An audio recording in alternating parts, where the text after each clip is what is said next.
The man behind the tarpet was a Tuesday. The kind of Tuesday where everything felt heavy, like the sky had forgotten how to breathe. The air was thick with smoke from a distant wildfire, and the sun looked more like a pale ghost than a bright light. People hurried through their days, avoiding eye contact, avoiding kindness, avoiding each other. But not Clara. Clara Ramirez, 31, schoolteacher, single mother, and just barely getting by. Had a habit she couldn't shake. She saw people even. The ones others didn't. She lived in a small rental home on the edge of Pasadena. Not the good part.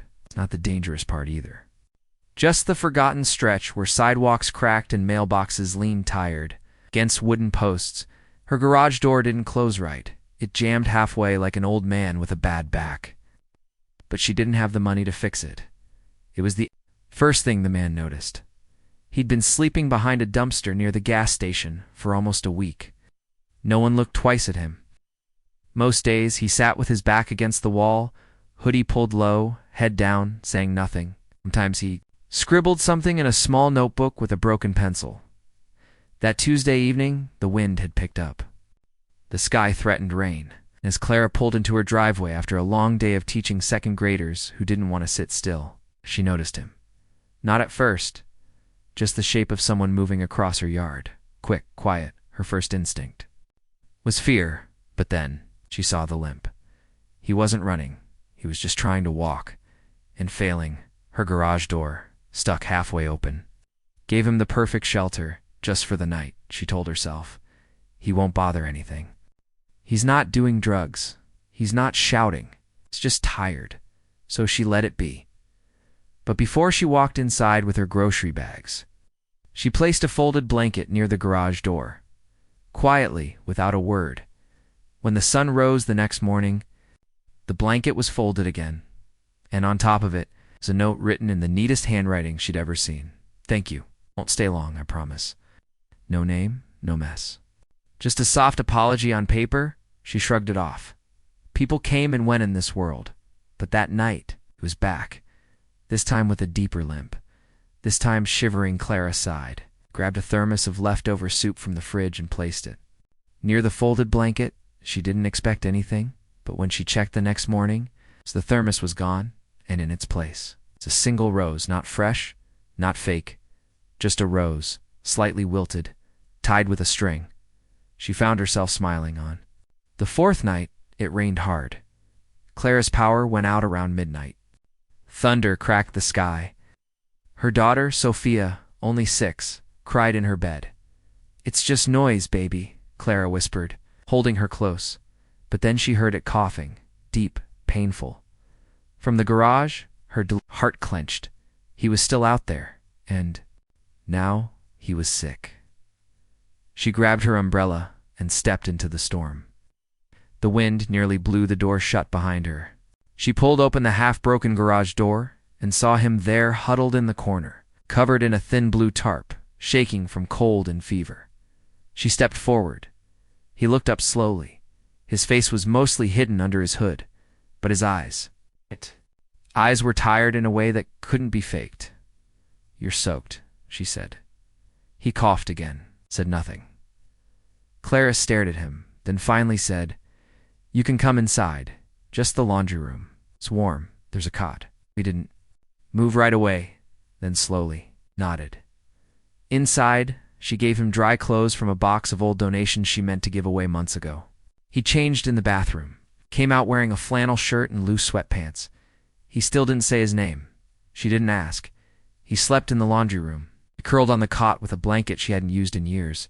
She made tea, left it outside the door. When she came back later, it was gone. He didn't steal. He didn't ask for anything. He just slept by the 6th night. Sophia spotted him. Mama, she whispered, peeking into the laundry room. Who's the man? Clara knelt beside her. He's just someone who needed help. Does he have a home? Not yet. Does he have a name? Clara smiled. Not yet. Sophia tilted her head. Can I give him one? Maybe let's ask him first. That night, the man finally spoke. Not much.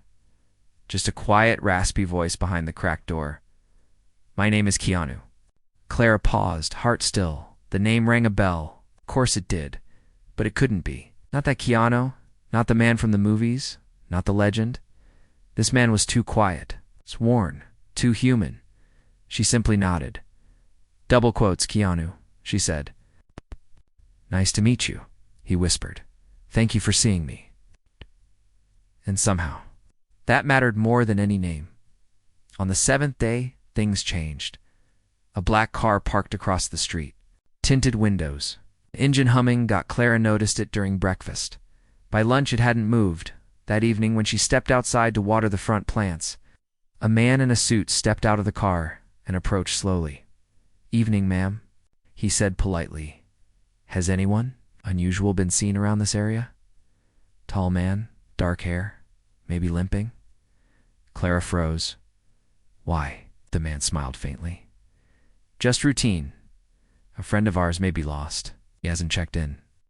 Clara narrowed. Her eyes. He's not a criminal, is he? Of course not, the man said smoothly. But very important. She nodded, said nothing, and went back inside. She found Keanu sitting at the laundry room window, watching the rain. They're looking for you, she said softly. He didn't look surprised. I needed to disappear for a while, he whispered. I needed to remember who I was when no one expected anything from me. Did you? She asked. He turned to her. I remembered that people are kind, even when they're tired, even when they have little to give. She felt her throat tighten. What? Happens now? She asked. He smiled gently. Maybe tomorrow. I'll knock on their window. Tell them I'm okay. But tonight I'd like to stay one more night, if that's all right. She nodded. Double quotes, one more night. Out. She didn't. Just see a man on a cot. She saw something more. Someone trying to start again. Someone who had been broken by the world. And slowly being mended by quiet kindness. Someone who reminded her that sometimes we save people without ever knowing who they truly are. Asterisk, the quiet truth behind the nameth next morning was brighter. Not because the sun was out, it wasn't. In fact, clouds still hovered low over the city like heavy blankets. But inside Clara's home, there was something lighter in the air, Sophia. Her 6-year-old daughter giggled softly in the living room as she tried to draw a mystery superhero with a sad face. In the laundry room, the man who called himself Keanu sat on the edge of the cot, gently sipping the tea Clara had brought him. He hadn't spoken much since last night, but his presence had shifted. Something about him was more grounded. Real. Clara stood in the doorway with a towel over her shoulder. How did you sleep? She asked. Keanu looked up. His eyes, still tired, carried more warmth now. Better than I have in weeks, he replied. She nodded. You're welcome to stay another day if you need. He hesitated, then said, You've done more than enough. Sometimes, Clara said, people just need one safe place. Just one. He studied her face carefully. You've had to be that place for a long time. She didn't answer, not with words. Just a soft smile later that day. Clara walked down to the corner store for groceries as she stood in the checkout line. Her phone buzzed with a text from her neighbor, Terrence. Hey, you okay? Saw a man in your driveway last week, seemed familiar. She typed back quickly. Yeah, long story. All good. But it wasn't long before she saw it again. The black car, same as before, tinted windows. Parked across the street like it belonged there. A different man stepped out this time. Clean suit, earpiece, sunglasses. He crossed the street and approached. As Clara opened her trunk, Miss Ramirez? She turned. Yes, he nodded politely. I work with Mr. Reeves. We've been looking for him. Her heart skipped. He's not in trouble, the man added quickly. But he left without notice. Walked off a set. Didn't take his phone. No security. Just disappeared. Clara narrowed her eyes. Maybe he needed space. Lips pressed together. We just want to make sure he's okay. She tilted her head. What if he doesn't want to be found? And we'll respect that, he said. But when people care, they worry. Clara said nothing. Just stared. He handed her a card. If he's nearby, just let him know. We'll come quietly. No press, no crowd. Then he walked away. When Clara got home, she found Sophia on the couch holding a drawing. "I made this for the sad man," she said proudly. "Can you give it to him?" Clara looked at it, a cartoon man with a cape, but the eyes were unmistakably soft, gentle, like they'd seen too much. She nodded. "He'll love it." She brought it to the laundry room. Keanu was folding the blanket. "You? Leaving?" she asked. "I think it's time," he said. "Someone came by again," she said gently. "They said they were from your team. No pressure. They just want to know you're all right." Keanu looked down. "I left because I felt like the world only sees me through a screen. And here," Clara asked. He met her eyes. "Here I felt like a person." She handed him the drawing. He unfolded it slowly. When he saw it, his hands trembled slightly. "Your daughter's an artist," whispered. "She said the superhero looked like someone who lost something." He chuckled. "She's not wrong." "You?" Clara asked. He nodded. "Myself." "Somewhere along the way, do you feel found now?" He didn't answer immediately. Instead, he carefully folded the drawing and placed it in his pocket. Then he looked at Clara. "I could never repay." "You," he said. "You already have," she replied. "You made me feel like I wasn't just surviving." As he stepped out into the driveway later, carrying nothing but the clothes she gave him and the soft drawing in his pocket, the black car pulled up again. The door opened. No flashing lights, no shouting, just a quiet reunion. A woman stepped out of the passenger seat and walked toward him. Keanu smiled. "You found me," he said. She nodded. "We never stopped looking." They embraced briefly. Then Keanu turned back to Clara, standing on the porch with Sophia at her side. He walked back and knelt before the little girl. "Thank you for the picture," he said. Sophia grinned. "You're welcome, Mr. Superhero," he smiled. "You know what real superheroes do?" "What?" she asked. "They see people when no one else does." He reached into his pocket and pulled out something small. A silver pin, a tiny daisy, carved into metal. He handed it to her. "Keep this. It's special," Sophia gasped. "Is it magic?" "Only if you believe in kindness," he said. He stood, faced Clara.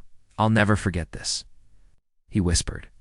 Then he got into the car and drove away that night. Clara sat on the porch with a cup of tea.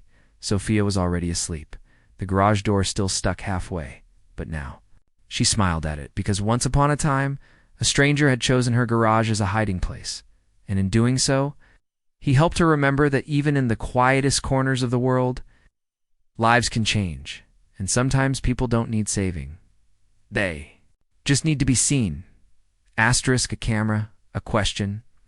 In a memory, 3 days had passed since the black car pulled away, and Keanu Reeves disappeared again this time. It's not into the shadows, but back into the world that had once claimed all of him.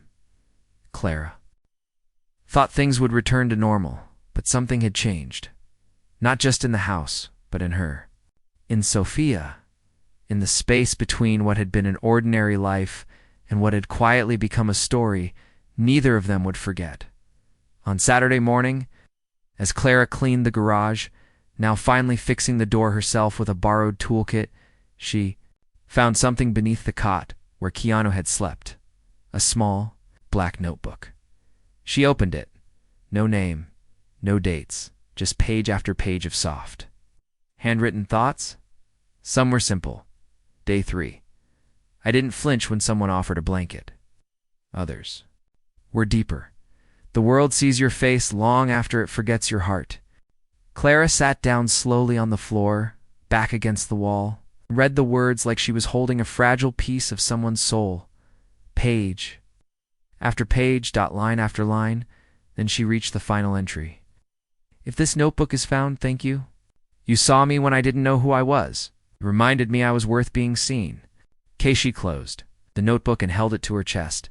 Then she cried, not because she was sad, but because someone who lived under her roof for only a handful of nights had written something that made her feel understood. That same afternoon, she heard a knock at the door.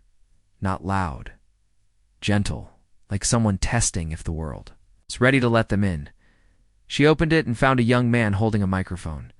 Behind him stood a woman with a camera, They wore press badges. "Sorry to disturb you," the man said politely. "We're doing a quiet piece on kindness in small towns. We heard a rumor about a woman who let someone sleep in her garage. Just for one night." Clara's heart jumped. "Who told you?"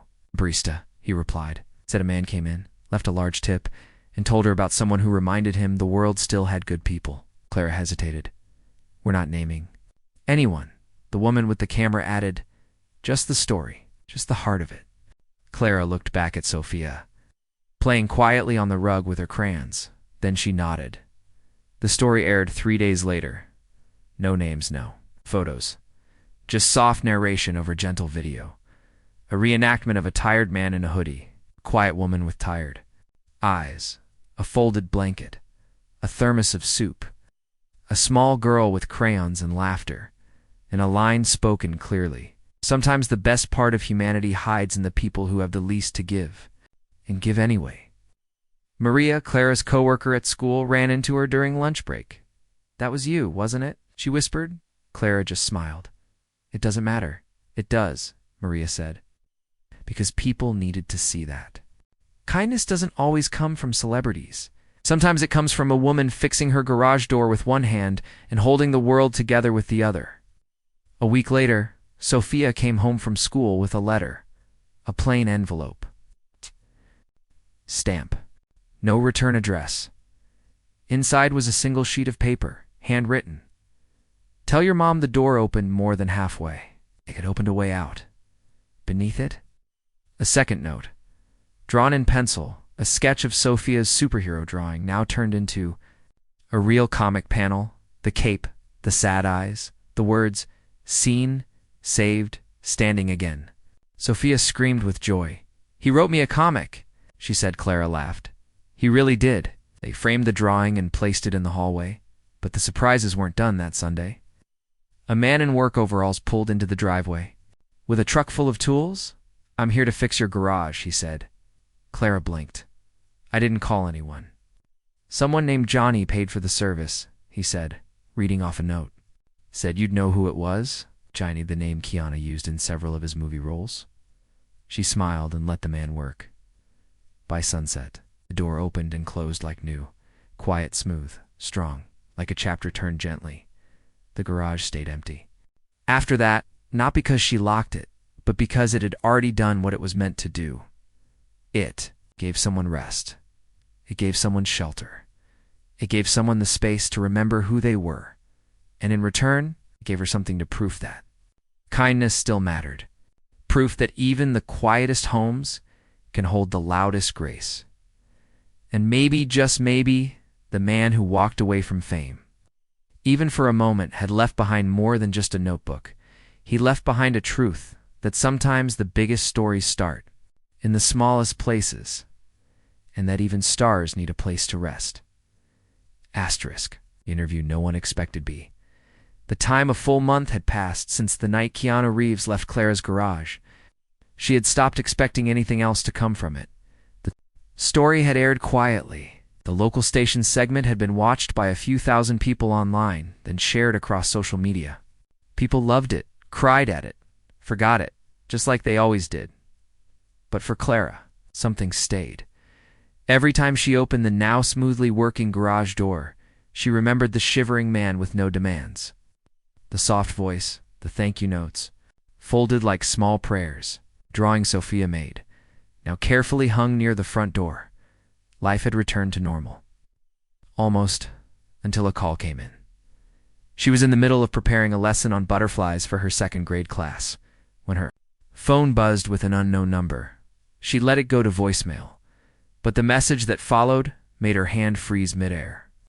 "Miss Ramirez, this is Devin Lee from the Evening Horizon show. We'd love to speak with you privately about something meaningful. Please call us back. This isn't a joke. The Evening Horizon show. National platform, not hundreds of thousands of viewers." Clara's heart pounded. She called back. A producer answered and spoke quickly but gently. "We believe someone you helped. Someone important? Asked that we speak with you. He hasn't gone public, doesn't want to, but he wanted you to be seen." Clara's voice was barely a whisper. "What would that involve?" "Just a short segment. We'll fly you and your daughter and all expenses covered. No last names, no pressure. Clara hesitated, then said yes. Not because she wanted attention, but because maybe, just maybe, this would be her way of paying forward what had been given to her. When the plane landed in New York, Sophia was buzzing with excitement. "Do you think they'll have a real superhero on stage?" she asked. Clara smiled.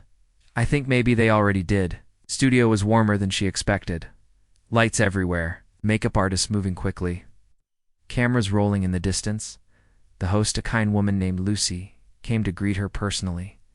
"Thank you for saying yes," Lucy said. "I've heard a lot of stories over the years, but this one feels like a hug." They sat down on stage together. No live audience, just lights, cameras, and silence. Lucy leaned forward. "Can you tell us about the night someone knocked on your life without warning?" Clara took a deep breath and spoke softly. "He didn't knock, just showed up, quietly, broken, tired. And I saw something in his eyes that felt familiar. Not because he was famous. I didn't know that at first. I just knew he needed somewhere safe. And I had an empty garage," Lucy asked. "And why did you help him?" Clara didn't pause. "Because I knew what it felt like to need help and be invisible." Lucy's eyes glistened. "And did you ever expect that man would be Keanu Reeves?" Clara smiled. "I didn't expect he would thank me, let alone change me." The interview ended, short, gentle, real, and as they walked backstage, Lucy handed Clara an envelope. "He asked us to give you this." Clara opened it slowly. Inside was a handwritten note. "I left the world for a moment, but I found the part of it that mattered. Not in hotels, not on red carpets, but in the garage of a teacher who didn't look away. Thank you." A beneath it. A second envelope. Plane tickets, but not for New York, for Oregon. A place called Pine Grove Wellness. A small retreat for women and children, recovering from hardship. A place Clara had applied 2 months ago but could never afford. And there it was, a full scholarship for her and Sophia. When they returned home, the garage wasn't just a garage anymore. It became something else. Clara started leaving out food once a week in a small box marked free. Neighbors began to donate things, coats, scarves, blankets. People started stopping by not for shelter, but for company, for warmth, for tea. The garage became a symbol not because of who slept there once, but because of what it proved, that you don't need a mansion to change a life. You just need a door that's open halfway, and a heart that opens the rest. Weeks later, on a quiet Sunday morning, a small letter arrived in the mail. Just initials. On the back, .k.r. Inside, Polaroid. No caption, no flash. Just a candid shot, Sophia smiling, holding her superhero drawing. And behind her, blurred slightly but still visible, was Keanu. Watching her with a smile, Clara stared at it for a long time. Then, she placed it inside the back of the black notebook he left behind, and whispered, "You were never homeless. You were just waiting for home to find you." A letter under the door. Days passed, then weeks. The seasons began to shift. Pasadena cooled slowly, as if the earth itself was catching its breath. Clara settled back into her rhythm, teaching during the day, dinner with Sophia in the evenings. Weekends filled with laundry, crayons, and a front porch that seemed warmer than ever, even when the air grew cold. But something had changed permanently. It wasn't just the repaired garage door, or the people who now came by once a week to drop off coats and canned goods near the little take-what-you-need box, or the way her students suddenly began drawing superheroes with tired eyes and warm hands. It was what lived in the quiet now, a sense that someone had seen her and never stopped looking. It was a Tuesday night when it happened. Clara just finished grading papers and was washing dishes when she heard a soft sound. It's like paper sliding across wood. She peeked through the front curtains. No one. She stepped outside, and there, at the foot of the door, was a single envelope. No stamp, no address, just her name. Clara. She opened it carefully. Inside, letter handwritten in simple, deliberate strokes. "Dear Clara, I've tried writing this a dozen times, and it never comes out right, but I owe you more than silence. After I left your garage, I went somewhere quiet. Not because I wanted to disappear again, but because I wanted to become someone who could return. You gave me something I had lost. Not comfort, not fame, not even safety. You gave me dignity. You treated me like a man, not a symbol. And that made all the difference.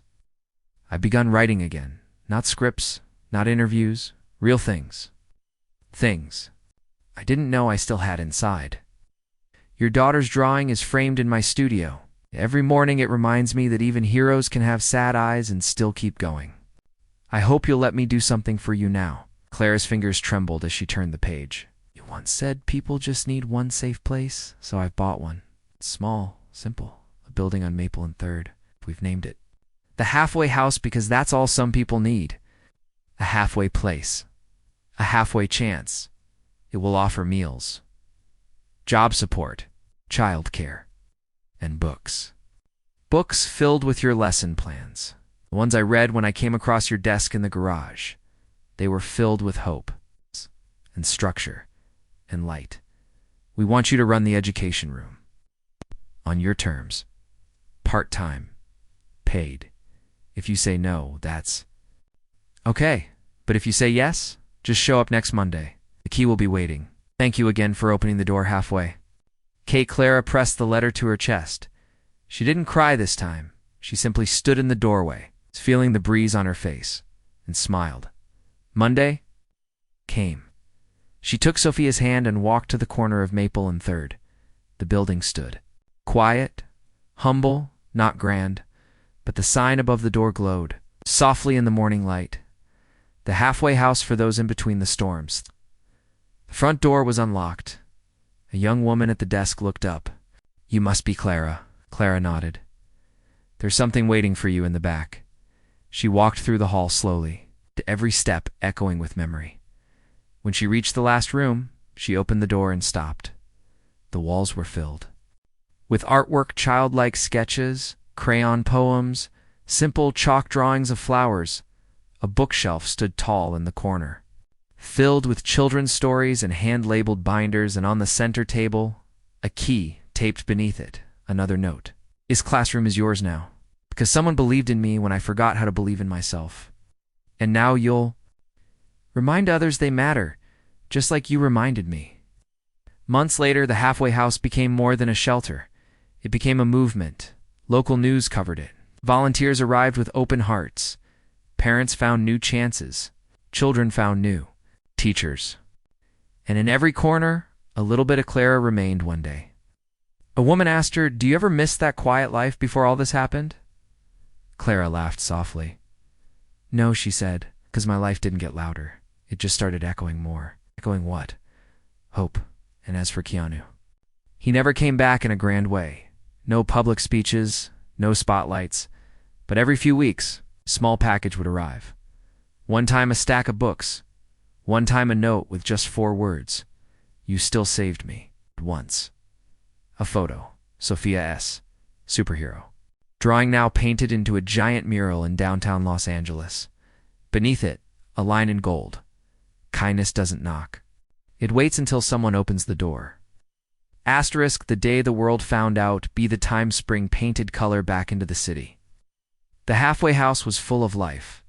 Clara stood in the middle of the classroom every morning, coffee in one hand, crayons in the other, watching second chances bloom in small, quiet ways. Children learned their letters. Mothers filled out job applications. Fathers read stories aloud for the first time in years. And the woman who once stood in a broken garage doorway, wondering if she was doing the right thing, now walked with purpose every single day. But she never talked. About him, not really. Keanu had never asked for attention, never sought credit. He had vanished as quietly as he had arrived, leaving only footprints of kindness and letters filled with gratitude. And then, one day the world found out.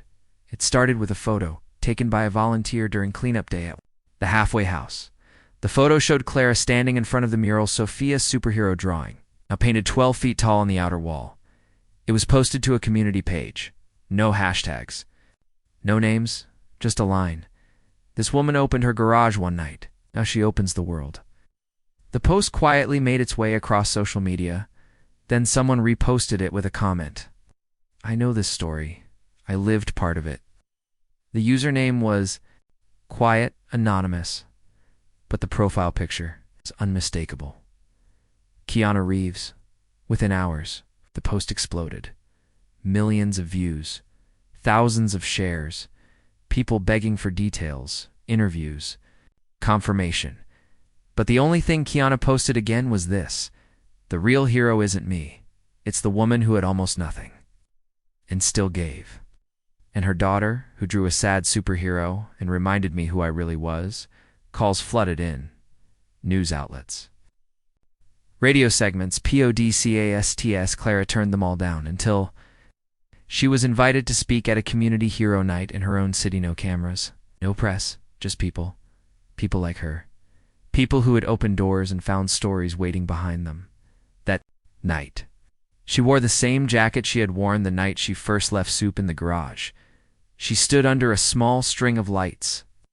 Facing about 50 folding chairs in the front row, Sophia sat holding a notebook, and somewhere near the back, a familiar figure sat in a hoodie, hood low, hands resting on his knees. He didn't wave, he didn't nod, but she knew. He was there, and that was enough. Clara stepped up to the microphone. I was never trying to change the world, she began. I just couldn't ignore someone who looked like they needed a little warmth, and I didn't know who he was. I still think maybe he didn't either. She paused, then smiled. But now I know this: sometimes the smallest yes turns into something bigger than you ever imagined. And it doesn't start with saving someone. It starts with seeing someone. Soft applause filled the space, but Keanu didn't clap. He just smiled. Because he knew. She had saved him without ever asking who he was. Later that evening, after the event, Clara returned to the halfway house to lock up. A small envelope waited. Under the door, inside, a final note, handwritten. No cameras, no lights, just one last thank you. You were the first person who looked at me and didn't see what the world told you to see. And because of that, I finally remembered who I really was. It's not a star, not a story. It's just a man who needed to be reminded that kindness still exists. Thank you for the tea, the cot, silence, the safety, for never asking for more than my name. Keanu, beneath the letter, taped to the envelope, was a keyed a copy of the classroom key and written on the edge in tiny script for when you need rest too. Years later, the halfway house became 3 houses, then 5, then a movement. People around the world created their own halfway homes, spaces that weren't perfect or were enough, places where tired people could pause, breathe, start again. And in every building, one photo always hung on the wall: Sophia superhero. No mask, no muscles, just tired eyes, a warm hand, and a small daisy on the chest. As for Clara, she stayed the same, quiet, strong, steady. She never tried to become famous. She just kept showing up because she knew now more than ever. Sometimes all someone needs is one open door and a little faith that they're worth walking through it.